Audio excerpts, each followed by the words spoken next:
जेव्हापासून तो आला होता तेव्हापासून फक्त रडत होता. त्याच्यासमोर पत्रकारांची फौज उभी होती. सगळे त्याला एकानंतर एक प्रश्न विचारत होते.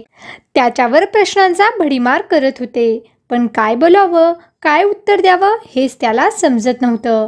त्याच्या अश्रूंचा बांध तुटला होता आणि त्याला सावरायला तिथे कोणीही नव्हतं. जी त्याच्या आयुष्यभराची जोडीदार होती, जिने त्याला आयुष्यभर साथ देण्याचं वचन दिलं होतं, ती आता त्याच्याबरोबर नव्हती. आणि हे डोंगरा एवढं दुःख तो कसं बसं पचवत होता. शांत होता, पण आज मात्र त्याच्या अश्रूंचा बांध पूर्णपणे तुटला होता. कारण ती खूप वाईट वागली होती. तिने त्याच्याबरोबर खूप चुकीचं केलं होतं. तेवढ्यात एक पत्रकार म्हणतो, अहो बस करा तुमचं रडणं. बाकीच्या वेळेस तर तुम्ही भडाभडा बोलत असतात. मग आज काय झालं? का नुसते रडतायत? आम्हालाही दुसरी कामं आहेत. या पत्रकारांचं हे वाक्य तसं तर संवेदनहीन होतं, परंतु त्यांचेही कामं होतं ना बातमी देण्याचं. आणि मागील 2 दिवसांपासून प्रशांत सगळीकडे इंटरव्ह्यू देत होता. प्रत्येकाला आपली दुःखभरी कहाणी सांगत होता. पण आज मात्र त्याच्या तोंडातून एक शब्दही फुटत नव्हता. दुसरा पत्रकार म्हणतो, हो बरोबर बोलतायत तुम्ही. तुम्हीच आम्हाला आज बोलवलंय ना की आज खूप महत्त्वाची गोष्ट घडणार आहे. काय झालं ते सांगा आम्हाला. प्रशांत कसंबसं स्वतःचं रडू आवरतो आणि म्हणतो, ज्या दिवशी मी ही बातमी सर्वांना सांगितली होती तेव्हा तिने मला फोन केला आणि म्हणाली, मला तुझ्याशी बोलायचंय. मला वाटलं की ती माझी माफी मागेल, माझ्याबरोबर पुन्हा जुळवून घेईल. म्हणून आज मी तुम्हाला सर्वांना इथे बोलावलं होतं. परंतु आज ती मला भेटली आणि तिने मला आयुष्यातलं सर्वात मोठं दुःख दिलं. पत्रकार विचारतात, असं काय बोलल्या राखी मॅडम तुम्हाला? प्रशांत सांगतो, ती मला म्हणाली, तुला काय करायचं ते कर, परंतु मी एक स्वतंत्र व्यक्ती आहे, सज्ञान आहे. मी माझा निर्णय स्वतः घेऊ शकते आणि मला तुझ्याबरोबर नाही राहायचं. तुझ्याबरोबर संसार नाही करायचा. मला कोणी नाही रोखू शकत. तुला काय करायचं ते कर. काय कोणाला इंटरव्ह्यू द्यायचे असतील, मुलाखती द्यायच्या असतील, माझ्यावर खोटे आरोप करायचे असतील ते कर, पण मी मागे हटणार नाही. माझा निर्णय झालाय. प्रशांत जे काही बोलत होता ते सगळं लाईव्ह टेलिकास्ट होत होतं. संपूर्ण देश हे पाहत होता. मागील 2 दिवसात प्रशांत एक मोठा स्टार बनला होता. सगळीकडे त्याचीच चर्चा होती, कारण प्रकरणही तसंच होतं. ही गोष्ट सुरू होते जवळपास 3 वर्षांपूर्वी, जेव्हा प्रशांत आणि राखी या दोघांचं लग्न झालं होतं. प्रशांत हा शहरात एका खाजगी कंपनीमध्ये पिऊनचं काम करायचा. 3 वर्षापूर्वी दिवाळीनिमित्त जेव्हा तो गावी गेला होता तेव्हा प्रशांतच्या मावशीने राखीचं स्थळ त्याच्यासाठी आणलं. प्रशांतला लग्न करायचं होतं.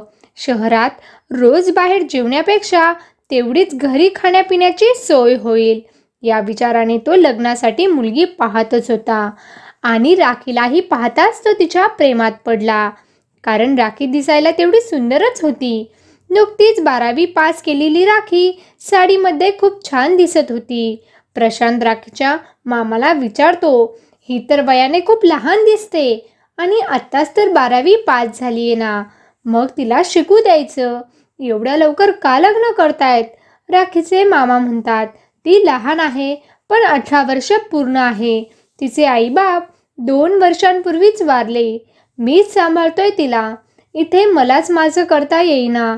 तिला कुठे सांभाळायचं? माझ्याही 2 मुली आहेत, त्यांचंही लग्न करायचंय. त्यामुळे लग्न लवकर लावून देतोय. तुम्हाला करायचं असेल तर सांगा, नाहीतर दुसरं स्थळ पाहू आम्ही.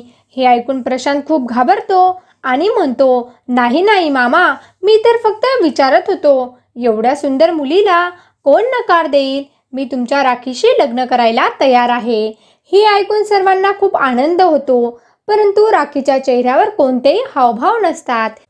ती आनंदित झाली आहे की दुःखी हे सुद्धा कोणाला कळत नाही. फक्त मामाने विचारल्यावर ती लग्नाला होकार असल्याचं सांगते. या दोघांच्या होकारानंतर पुढील काही दिवसांमध्येच त्यांचं लग्न होतं आणि प्रशांत राखीला घेऊन मुंबईला येतो. मुंबईचं जग राखीसाठी खूप वेगळं असतं, पण लग्नानंतर राखी नेहमी शांत असायची. प्रशांतला कळतच नव्हतं की राखीचं नेमकं काय बिनसलंय. आणि एक दिवस तो राखीला विचारतो, राखी काय झालंय तुला? तू लग्नानंतर नेहमी अशी गप्प गप्प का असतेस? राखी म्हणते, काही नाही. पण प्रशांत तिला खोदून खोदून विचारतो. जेव्हा राखी म्हणते, ठीक आहे, आज मी तुम्हाला सगळं खरं खरं सांगते. खरं तर माझी लग्न करायची इच्छा नव्हती. मला आणखी शिकायचं होतं. माझ्या आईबाबांनी मला शिकवायचं होतं. परंतु ते देवाघरी गेले आणि मी मामाच्या घरी राहायला लागले. त्याच्यावर तरी किती भार बनणार ना. म्हणून मी लग्नासाठी हो म्हणाले. पण मला खूप शिकायचं होतं. मोठी सरकारी अधिकारी बनायचं होतं. हे ऐकून प्रशांतला आश्चर्य वाटतं. प्रशांत विचारतो, खरंच तुला सरकारी अधिकारी बनायचं होतं का? तुला 12वीला किती मार्क्स पडले होते? राखी म्हणते, 95%. हे ऐकून तर प्रशांतच्या पायाखालची जमीनच सरकते आणि तो विचारतो, काय 95%? पण लग्नाच्या वेळेस विचारलं तर तू 45% म्हणाली होतीस. राखी म्हणते, तेही मामाने सांगितलं होतं. एवढ्या हुशार मुलाबरोबर कोणी लग्न करणार नाही असं तो म्हणाला, म्हणून मी खोटं सांगितलं. प्रशांत हसू लागतो आणि म्हणतो, पण आता तर खरं कळालंय ना मला. तुला खरंच शिकायचंय का? ठीक आहे, खूप शिक. मी तुला शिकवेल, मोठी ऑफिसर बनवेल. पण त्यानंतर मला विसरून तर नाही जाणार ना. राखी म्हणते, असं कसं विसरेल तुम्हाला? तुम्ही माझं आणि माझ्या आईबाबांचं स्वप्न पूर्ण कराल. देवासारखे राहाल तुम्ही मला. मी तुम्हाला कधीही विसरणार नाही. हे शब्द प्रशांतच्या कानात घुमतात आणि तो वर्तमान काळात येतो. त्याच्याबरोबर पत्रकारांची फौज उभी असते. पत्रकार त्याला विचारतात, हे सगळं कधी सुरू झालं? कसं झालं? प्रशांत सांगतो, जेव्हा मला राखीने सांगितलंय की तिला शिकायचंय, मोठी सरकारी अधिकारी बनायचंय. त्यानंतर मी राखीला सर्वात आधी तिचं ग्रॅज्युएशन पूर्ण करण्यास सांगितलं. मी एक साधा शिपाई, मला जास्त पगारही नव्हता. परंतु राखीचा शिक्षणाचा खर्च भागवण्यासाठी मी ओव्हरटाईम करू लागलो. काही महिने तर मी 4-4 तास रिक्षाही चालवली. राखी माझ्यासाठी खूप चांगलं वागायची. एका बायकोचे सगळे कर्तव्य तिने पूर्ण केले. आम्ही खूप खुश होतो. ती मला म्हणाली होती, जोपर्यंत मी सरकारी अधिकारी बनत नाही तोपर्यंत बाळ होऊ द्यायचं नाही. मी यासाठी तयार झालो. राखीने मेहनतीने ग्रॅज्युएशन पूर्ण केलं. अख्ख्या कॉलेजमध्ये पहिली आली होती ती. तो दिवस माझ्यासाठी खूप आनंदाचा होता. ग्रॅज्युएशनच्या 3 वर्षातच ती सरकारी नोकरीचाही अभ्यास करायची आणि ग्रॅज्युएशन पूर्ण झाल्यानंतर अवघ्या 6 महिन्यातच तिला सरकारी नोकरीही लागली. तिचं स्वप्न पूर्ण झालं होतं. आजही मला तिचा तो चेहरा आठवतो. तिच्या चेहऱ्यावर आनंद ओसंडून वाहत होता आणि डोळ्यातून अश्रूंच्या धारा वाहत होत्या. ती मला फक्त धन्यवाद धन्यवाद म्हणत होती. तुमच्यामुळे सगळं झालं असंच म्हणत होती. त्या दिवशी तिच्यासाठी मी तिचा देव होतो. या जगातील सर्वात महत्त्वाचा महान व्यक्ती होतो. पण एका फ्यूनची बायको आज एक मोठी सरकारी अधिकारी बनली होती. सुरुवातीचे काही महिने तर खूप आनंदात गेले. अगदी स्वप्नासारखं वाटत होतं. मी तेव्हा सगळे तिला सलाम करायचो. ते पाहून मला खूप अभिमान वाटायचा. पण स्वतःच्या ऑफिसमध्ये साहेबांना सलाम करायची सवय असल्यामुळे कधीकधी मी तिलाही सलाम करायचो. तेव्हा ती हसायची, थोडी चिडायची आणि म्हणायची, हे काय करतायत? मी कितीही मोठी सरकारी अधिकारी बनले तरी तुम्ही माझ्यासाठी जे काही केलंय ते मी कधी विसरणार नाही. परंतु 6 महिन्यांपूर्वीच हळूहळू सगळं बदलायला लागलं. ती माझ्याशी तुटक वागायला लागली. हळूहळू तिला माझी लाज वाटायला लागली. कधी तिच्या ऑफिसचा एखादा कार्यक्रम असेल, एखादा फंक्शन असेल तर ती मला न्यायचं टाळायची किंवा माझी ओळख करून देताना मी पिऊन आहे हे सांगायची. माझ्या लक्षात यायला लागलं होतं की आता मी पिऊन असल्याची तिला लाज वाटायला लागली आहे. तिचं स्टेटस, तिचा रुबाब हे माझ्यापेक्षा खूप मोठं होतं. मी तिला शोभत नव्हतो हे मला समजत होतं. पण माझ्या प्रेमावर विश्वास होता की माझं प्रेम खरं आहे आणि त्याची किंमत तिला माहिती आहे. पण एक दिवस माझ्या मनात जी भीती होती ती खरी ठरली. मी एक रात्री ती घरी आलीच नाही. मी तिला शोधण्याचा खूप प्रयत्न केला. तिला फोन केला. तिच्या ऑफिसच्या लोकांना विचारलं. पण तिच्याबद्दल कोणाला काही माहीत नव्हतं. ती 2 दिवसानंतर घरी आली तेव्हा तिला मी विचारलं, कुठे गेली होतीस? तर ती मला म्हणाली, माझ्या आयुष्यात खूप मोठा बदल झाला आहे. आता मी तुझ्याबरोबर नाही राहू शकणार. मला ते शक्य नाही. तेव्हा मला जबर धक्का बसला होता. मी तिला विचारलं, हे काय बोलतेस तू? तर ती मला म्हणाली की मला मान्य आहे, आज मी जे काही आहे ते फक्त तुझ्यामुळे.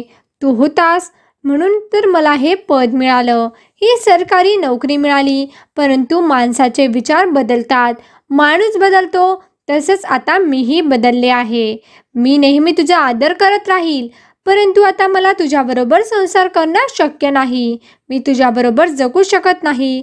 जेव्हा मी तिला विचारलं की तू असं का बोलतेस, तर राखी म्हणाली, माझ्याबरोबरचं काम करणारा एक सरकारी अधिकारी आहे, राहुल नावाचा. माझं त्याच्यावर प्रेम आहे, त्याचंही माझ्यावर प्रेम आहे आणि आता आम्ही दोघांनी लग्न करायचं ठरवलंय. तू मला घटस्फोट दे आणि त्यानंतर आपण दोघे वेगळे होऊ कायमचे. ही गोष्ट ऐकून पत्रकारांनाही जबर धक्का बसलेला असतो. कुणी असं कसं वागू शकतं हे त्यांना वाटतं. पत्रकार विचारतात, मग तुम्ही काय ठरवलंय? तुम्ही तिच्यासाठी एवढं केलं, मग तिला घटस्फोट देऊन तू तुझ्या आयुष्यात सुखी राहा असा विचार का नाही केला? तुम्ही हे सगळं पत्रकारांसमोर का आणलं? प्रशांत चेहऱ्यावर केविलवाण हसू आणतो आणि म्हणतो, सर्वात आधी मी हाच विचार केला होता. एकदम उदात्त विचार, महान विचार की तिला माझ्याबरोबर ना राहायचंय ना, मग ठीक आहे, मी तिला सोडून देतो, तिला घटस्फोट देतो. ती राहील तिच्या त्या तोलामोलाच्या सरकारी ऑफिसर सोबत. पण नंतर मला वाटलं की नाही, मी तिला सोडणार, घटस्फोट देणार. ती कायद्याने सज्ञान आहे, मोठी ऑफिसर आहे, तिच्याकडे पैसा आहे. तिला हवंय तिथे एक दिवस करूनच राहणार. ती काही आता माझ्याबरोबर राहणार नाही. पण मला हा अन्याय मुकाट्याने काही सहन करायचा नाही. ती माझ्याबरोबर चुकीचं करते, चुकीचं वागते, माझ्यावर अन्याय करते आणि हे सगळं जगासमोर आणायलाच हवं. म्हणून मी माझी गोष्ट तुम्हा सर्वांसमोर घेऊन आलो. एक पत्रकार विचारतो, मग तुमची इच्छा नेमकी काय आहे? काय करायचं? तुम्हाला तिच्या विरुद्ध तक्रार करायची का? त्यांनी तुमचा विश्वासघात केला, त्यांची नोकरी जावी, त्यांची बदनामी व्हावी, अशी तुमची इच्छा आहे का? प्रशांत म्हणतो, नाही, अशी माझी कोणतीही इच्छा नाही. जर आज तिचं माझ्यावर प्रेम नसलं तरी आजही मी तिच्यावर तितकंच प्रेम करतो आणि तिला कोणताही त्रास व्हावा, तिला दुःख व्हावं, तिची बदनामी व्हावी अशी माझी इच्छा नाही. पण एक व्यक्ती म्हणून, एक माणूस म्हणून मला स्वतःलाही असं वाटायला हवं ना की मी अन्याय नाही सहन केला, अन्यायाविरुद्ध आवाज उठवला. दुसरा पत्रकार विचारतो, मग यानंतर जर राखी मॅडम परत आल्या आणि म्हणाल्या की मी माझा विचार बदलला आहे आणि आता मला तुझ्याबरोबर राहायचंय, मला माझी चूक समजली आहे, आपण आनंदाने संसार करू, तर तुमचा निर्णय काय असेल? प्रशांत म्हणतो, मी माझा निर्णय आता बदलणार नाही. मलाही आता तिच्याशी संसार करायचा नाही. कारण एकदा माणसाचं मन बदललं ते कायमचं बदलतं. ते परत आधीसारखं नाही होत. धागा तुटला की कितीही जोडण्याचा प्रयत्न केला तरी गाठ पडतेच. आता आमचंच आयुष्य आधीसारखं कधीही होऊ शकत नाही. मला तिच्याबरोबर राहायचं नाही. पत्रकार विचारतात, आम्हाला नेमकं कळतच नाहीये की तुम्ही हे सगळं कशासाठी करतायत? तुम्ही गप्प राहून कोणाला न सांगता हे करू शकला असतात. राखी मॅडमही आयुष्यात सुखी राहिल्या असतात आणि त्यांची बदनामीही झाली नसती. प्रशांत म्हणतो, मी हे स्वतःसाठी केलंय. मी राखीला घटस्फोट देणार, ती त्या सरकारी ऑफिसरशी लग्न करून आनंदाने सुखाचा संसार करणार, हे तर निश्चित आहे. परंतु आयुष्याच्या शेवटी जेव्हा मला हे सगळं आठवेल तेव्हा मला हे वाटायला नको की मी फक्त दुसऱ्यांसाठी केलंय, स्वतःसाठी काहीच केलं नाही. त्यासाठी मी हे सगळं करतोय की मागे वळून पाहताना मला एवढं तर वाटेल की मी स्वतःसाठी काहीतरी केलंय, माझ्यासाठी लढलोय, काहीतरी केलंय, म्हणून हे सगळं. असं म्हणून प्रशांत तेथून निघून जातो. संपूर्ण राज्यात, संपूर्ण देशात पुढील काही दिवसात प्रशांतची गोष्ट व्हायरल होते. सगळेजण त्याच्याबद्दल बोलतात राखीला शिव्या देतात, नाव ठेवतात, तर प्रशांतबद्दल मात्र चांगलंच बोलतात, त्याच्यावर दया खातात. परंतु आणखीन एक नवी बातमी येते आणि सगळेजण प्रशांतला विसरून जातात. प्रशांतचं दुःख मात्र आयुष्यभरासाठी असतो. तो आयुष्यभरासाठी एकटाच राहतो, राखीची आठवण काढत. तर मैत्रिणींनो आणि मित्रांनो, आवडली का आजची गोष्ट? नक्कीच कमेंट करून सांगा. आणि अशाच नवीन नवीन गोष्टींसाठी व्हिडिओला लाईक करा, शेअर करा आणि चॅनलला सबस्क्राईब करायला विसरू नका. धन्यवाद.